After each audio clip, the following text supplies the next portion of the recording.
Hi hello friends, ಎಲ್ಲರಿಗೂ ನಮಸ್ಕಾರ. ಭುವನಗಿರಿ ಭುವನೇಶ್ವರಿ ಚಾನಲ್ಗೆ ಸ್ವಾಗತ. ನಾನು ನಿಮ್ಮ ಸಂಧ್ಯಾ. ಇವತ್ತು ತುಂಬ ಈಸಿಯಾಗಿ ಮನೆಯಲ್ಲೇ ಒಂದು ಪ್ಲಾಸ್ಟಿಕ್ ಎಣ್ಣೆ ಕವರಲ್ಲಿ ನಾವು ಜಿಲೇಬಿನ ಹೇಗೆ ಮಾಡ್ಕೊಳ್ಳೋದು ಅಂತ ಬನ್ನಿ ನೋಡೋಣ.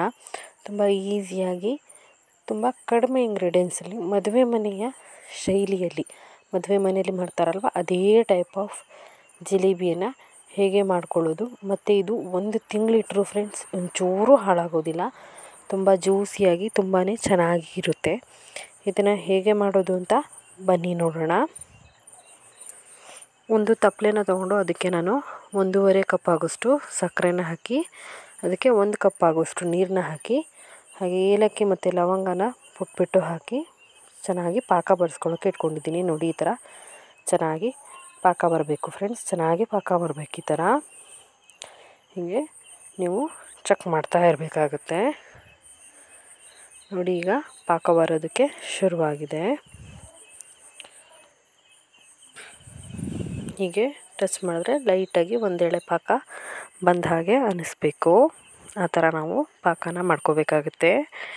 ಇದೇ ಫಸ್ಟ್ ಟೈಮ್ ನನ್ನ ಚಾನಲ್ನ ನೋಡ್ತಾ ಇದ್ದರೆ ದಯವಿಟ್ಟು ಸಬ್ಸ್ಕ್ರೈಬ್ ಮಾಡ್ಕೊಳ್ಳಿ. ಹಾಗೆ ಪಕ್ಕದಲ್ಲಿರುವಂಥ ಬೆಲ್ ಐಕಾನ್ ಒತ್ತಿ, ಅದರಲ್ಲಿ ಆಲ್ ಅನ್ನೋ ಸಿಂಬಲ್ನ ಒತ್ತಿದ್ರೆ ನಾನು ಹೊಸ ವೀಡಿಯೋ ಹಾಕಿದಾಗ ನಿಮಗೆ ನೋಟಿಫಿಕೇಷನ್ ಮೂಲಕ ಬಂದು ಸೇರುತ್ತೆ. ದಯವಿಟ್ಟು ಎಲ್ಲರೂ ಸಬ್ಸ್ಕ್ರೈಬ್ ಮಾಡ್ಕೊಳ್ಳಿ. ಹಾಗೆ ಒಂದು ಅರ್ಧ ಸ್ಪೂನ್ ನಿಂಬೆ ರಸನ ನಾನು ಸಕ್ಕರೆ ಪಾಕಕ್ಕೆ ಹಾಕೋತಾ ಇದ್ದೀನಿ. ಸಕ್ಕರೆ ಪಾಕ ತುಂಬ ಗಟ್ಟಿಯಾಗಬಾರ್ದು. ಹಾಗೆ ಇನ್ನೊಂದು ಬೇಷನ್ನ ತೊಗೊಳ್ಳಿ, ಅದಕ್ಕೆ ನಾನು 1.5 ಕಪ್ ಆಗೋಷ್ಟು, ನೋಡಿ ನಾನಿಲ್ಲಿ 1 ಕಪ್ ಹಾಕ್ಕೊಂಡಿದ್ದೀನಿ ಫಸ್ಟಿಗೆ. ಹಾಗೆ ಈಗ ಮತ್ತೆ ಅರ್ಧ ಕಪ್ ಆಗೋಷ್ಟು ಮೈದಾ ಹಿಟ್ಟನ್ನು ತೊಗೊಂಡಿದ್ದೀನಿ. 1.5 ಕಪ್ ಮೈದಾ ಹಿಟ್ಟು ಹಾಕಿದ್ದೀನಿ. ಇದಕ್ಕೆ ನಾನು ಒಂದು ಚಿಟಿಗೆಯಷ್ಟು ಉಪ್ಪು ಹಾಕಿದ್ದೀನಿ. ಹಾಗೆ ಅರ್ಧ ಕಪ್ಪು ಮೊಸರನ್ನ ಹಾಕ್ಕೊಂಡಿದ್ದೀನಿ. ಅದೇ ಕಪ್ನಲ್ಲಿ ಇನ್ನೊಂಚೂರು, 1-2 ಸ್ಪೂನ್ ಆಗೋಷ್ಟು ತೊಗೊಂಡಿದ್ದೀನಿ. ಅಂದರೆ ಅರ್ಧ ಕಪ್ಪಿಗಿಂತಲೂ ಚೂರು ಜಾಸ್ತಿ ಇದ್ದರೆ ಹಾಕ್ಕೊಳ್ಳಿ, ಇಲ್ಲಾಂದರೆ ಅರ್ಧ ಕಪ್ ಆದರೂ ಸಾಕಾಗುತ್ತೆ. ಸ್ವಲ್ಪ ಒಂದು ಚಿಟಿಕೆಯಷ್ಟು ಫುಡ್ ಕಲರ್ನ ಹಾಕಿದ್ದೇನೆ, ಕೇಸರಿಗೆ ಹಾಕಿಬಿಟ್ಟು ಚೆನ್ನಾಗಿ ಮಿಕ್ಸ್ ಮಾಡ್ಕೊಳ್ಳಿ. ಒಂದು ಸುತ್ತು ಡ್ರೈ ಮಿಕ್ಸ್ ಮಾಡ್ಕೊಳ್ಳಿ. ಗಂಟೇನೂ ಆಗಬಾರ್ದು ಫ್ರೆಂಡ್ಸ್. ಆ ಥರ ಒಂದು ಸಲ ಡ್ರೈ ಮಿಕ್ಸ್ ಮಾಡಿಕೊಂಡು ಇದಕ್ಕೆ ನಾವು ಈಗ ಸ್ವಲ್ಪನೇ ನೀರು ಹಾಕ್ಕೊಂಡು ಮಿಕ್ಸ್ ಮಾಡ್ಕೋಬೇಕಾಗುತ್ತೆ. ನಾನು ಯಾವ ಕಪ್ನಲ್ಲಿ ಮೊಸರು ತೊಗೊಂಡಿದ್ನಲ್ಲ ಅದೇ ಕಪ್ನಲ್ಲಿ 1 ಕಪ್ ನೀರು ತೊಗೊಂಡಿದ್ದೀನಿ. ಸ್ವಲ್ಪನೇ ಹಾಕಿಬಿಟ್ಟು ಮಿಕ್ಸ್ ಮಾಡ್ಕೋತೀನಿ. ಈಗ ನಾನು ಅದೇ ಕಪ್ನಲ್ಲಿ ಸ್ವಲ್ಪನೇ ನೀರು ಹಾಕಿ ಮಿಕ್ಸ್ ಮಾಡ್ಕೋತೀನಿ. ಸೇಮ್ ದೋಸೆ ಹಿಟ್ಟಿನ ಕನ್ಸಿಸ್ಟೆನ್ಸಿಯಲ್ಲಿ ಇದ್ದರೆ ಸಾಕಾಗುತ್ತೆ. ನೋಡಿ, ಈ ಥರ ಮೇಲೆತ್ತಿದಾಗ ಇದರಲ್ಲಿ ಗಂಟಿರಬಾರ್ದು. ನಾನು ಇನ್ನೂ ಒಂದು ಸ್ವಲ್ಪ ಚೆನ್ನಾಗಿ ಕೈ ಆಡಿಸ್ಕೋತೀನಿ, ಗಂಟಿದೆ. ಹಾಗಾಗಿ ಈ ಥರ ನಾವು ಚೆನ್ನಾಗಿ ಮಿಕ್ಸ್ ಮಾಡ್ಕೋಬೇಕಾಗತ್ತೆ. ಈಗ ನೋಡಿ ಫ್ರೆಂಡ್ಸ್, ಈಗ ಆಗಿದೆ. ಈಗ ಇದಕ್ಕೆ ನಾನು ಒಂದು ಪ್ಲೇಟ್ನ ಮುಚ್ಚಿ ತೆಗೆದಿಟ್ಕೋತೀನಿ. ಒಂದು ಫುಲ್ ಓವರ್ನೈಟ್ ಇಟ್ಟರೆ ತುಂಬಾ ಚೆನ್ನಾಗಿ ಆಗುತ್ತೆ. ಇಲ್ಲಾಂದರೆ ನೀವು ಮಿನಿಮಮ್ ಒಂದು 4 ತಾಸಾದರೂ ಬಿಡಬೇಕು. ಈಗ 4 ಅವರ್ ಆಗಿದೆ. ಈಗ ನಾನು ನೋಡಿ, ಈ ಥರ ಉಬ್ಬಿ ಬಂದಿರುತ್ತೆ ಹಿಟ್ಟು. ಇದಕ್ಕೆ 1 ಸ್ಪೂನ್ ಆಗೋಷ್ಟು ತುಪ್ಪನ ಹಾಕ್ಕೊಂಡಿದ್ದೀನಿ. ತುಪ್ಪನ ಹಾಕ್ಬಿಟ್ಟು ಚೆನ್ನಾಗಿ ಮಿಕ್ಸ್ ಮಾಡ್ಕೊಳ್ಳೋಣ ಒಂದು ಸಲ. ತುಪ್ಪನ ಹಾಕೋದ್ರಿಂದ ಟೇಸ್ಟ್ ಕೂಡ ಜಾಸ್ತಿ ಆಗುತ್ತೆ. ತುಪ್ಪ ಆಪ್ಷನಬಲ್, ನೀವು ಬೇಕಿದ್ರೆ ಹಾಕೋಬೋದು, ಇಲ್ದಿದ್ರೆ ಸ್ಕಿಪ್ ಮಾಡ್ಕೊಳ್ಳಿ. ಈ ಥರ ಚೆನ್ನಾಗಿ ಮಿಕ್ಸ್ ಮಾಡ್ಕೊಂಡ್ಮೇಲೆ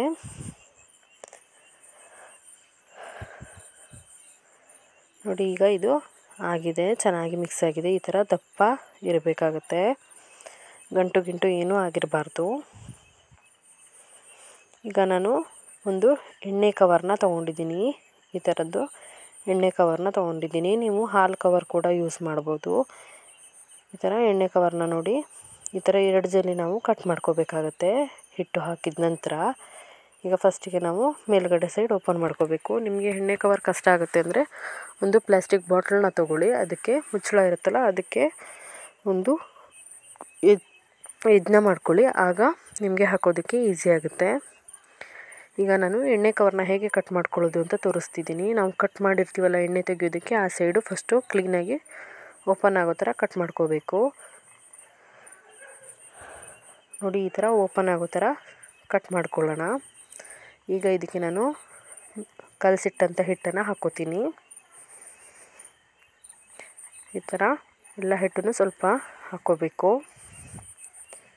ಈಗ ಎಣ್ಣೆನ ಕೂಡ ಬಿಸಿ ಮಾಡೋದಕ್ಕೆ ನಾನು ಇಟ್ಟಿದ್ದೆ ಫಸ್ಟೇ. ಈಗ ಎಣ್ಣೆ ಚೆನ್ನಾಗಿ ಬಿಸಿಯಾಗಿದೆಯಲ್ವ, ಈಗ ನಾನು ಎಣ್ಣೆ ಕವರಿಗೆ ಹಾಕಿದ ಹಿಟ್ಟನ್ನು ಒಂದು ದಾರದಿಂದ ಕಟ್ಕೋತೀನಿ. ಈ ಥರ ತುದಿಯಾಗೆ ನಾವು ಇದು ಮಾಡ್ಕೋಬೇಕಾಗತ್ತೆ. ಆ ತುದಿಯನ್ನು ಸಣ್ಣದಾಗಿ ಕಟ್ ಮಾಡ್ಕೋಬೇಕು, ತುಂಬ ದೊಡ್ಡದಾಗಿಲ್ಲ, ಜಸ್ಟ್ ಲೈಟಾಗಿ ಕಟ್ ಮಾಡಿಕೊಂಡ್ರೆ ಸಾಕಾಗುತ್ತೆ. ಈಗ ನಾನು ಎಣ್ಣೆನ ಬಿಸಿ ಮಾಡೋಕೆ ಇಟ್ಟಿದ್ದೆ, ಆಲ್ರೆಡಿ ಬಿಸಿಯಾಗಿದೆ. ಈಗ ಸಣ್ಣದಾಗಿ ಕಟ್ ಮಾಡ್ಕೊಂಡಿದ್ದೀನಿ. ನೋಡಿ ಈ ಥರ ಹಾಕ್ಕೊಂಡ್ರೆ ಆಯಿತು. ಜಿಲೇಬಿಗೆ ಯಾವುದೇ ಪ್ರಾಪರ್ ಶೇಪ್ ಇರೋದಿಲ್ಲ, ನೀವು ಹೇಗೆ ಹಾಕ್ಕೊಂಡ್ರು ಜಿಲೇಬಿ ಚೆನ್ನಾಗಿರುತ್ತೆ. ಈ ಥರ ಸಣ್ಣದಾಗಿ ಹಾಕ್ಕೊಂಡ್ರೆ ಆಯಿತು. ಟೇಸ್ಟ್ ಸಿಕ್ಕಿದ್ರೆ ಆಯಿತು. ಜಿಲೇಬಿದು ಶೇಪ್ ಏನು ಬೇಕಾಗಿರೋದಿಲ್ಲ. ಆದರೂ ನಿಮಗೆ ಶೇಪ್ ಬೇಕು ಅಂದರೆ ಈ ಥರ ರೌಂಡ್ಗೆ ಹಾಕ್ಕೋಬೋದು.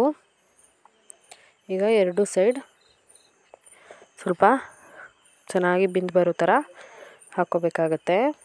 ನೋಡಿ ಈ ಥರ ಮಗ್ಚಿ ಹಾಕಿ ನಾವು ಬೇಯಿಸ್ಕೋಬೇಕು.